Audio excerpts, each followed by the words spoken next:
Today I want to talk about something that I got young, and I'm lucky I got it young because I happened to pick up a book that was about, I was playing sports in high school, and I happened to pick up a book on mental training. And they talked about believe it first and then you'll see it. And I really needed to hear that because I played basketball and I had this really funky form where it was really bad. My left hand was like here and it was cocked sideways, so I had to change my whole form to get good form.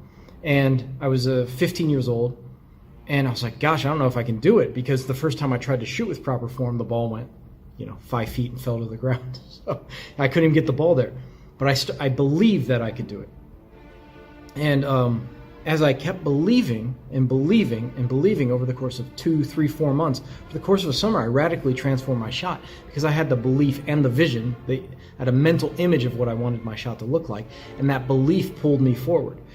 I do it now with writing. I do it now with speaking, that I have a belief of the type of speaker I'll become. I have a belief about the type of writer I can become. I have a belief that I can be a very good CEO, that I can build a big company, that I can make a certain amount of money, that I can, all of my goals, I have the belief first, and I know I'll be able to see it later.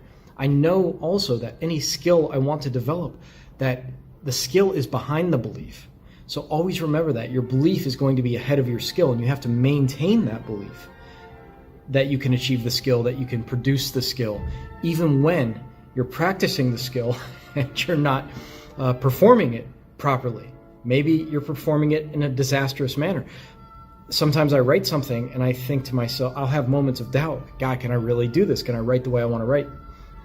And, well, I go back to the belief. Yes, I can. Yes, I can. And I know the skill will eventually catch up with the belief. The last point I want to make is make sure your belief is big enough, and grand enough and majestic enough, something that motivates you.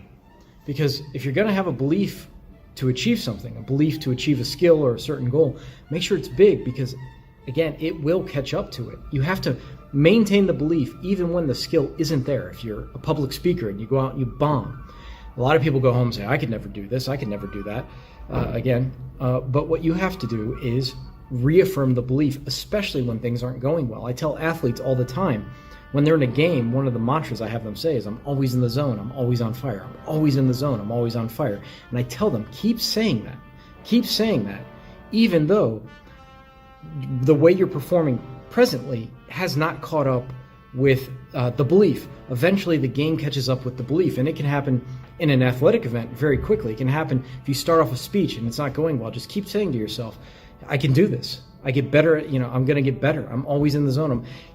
I'm always on fire. You can say that with speaking as well.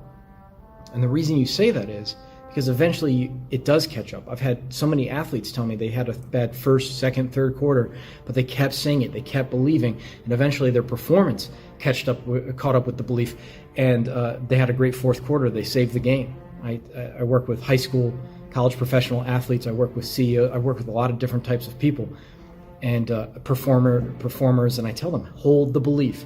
You may feel like you've lost the belief, that you've lost your confidence. Come back to the belief again. Just keep believing, and eventually the skill and the performance catches up with the belief. But a good image to have is your belief's up here, out that way, and the skill might be back here. It's a great feeling when the skill and the belief match, when you are what you've been envisioning. It's a great feeling. It's exhilarating, and it makes you want to enlarge the belief more so your skills keep growing. Does that make sense? All right, guys, please like, subscribe, hit the notification bell. Talk to you later. Bye.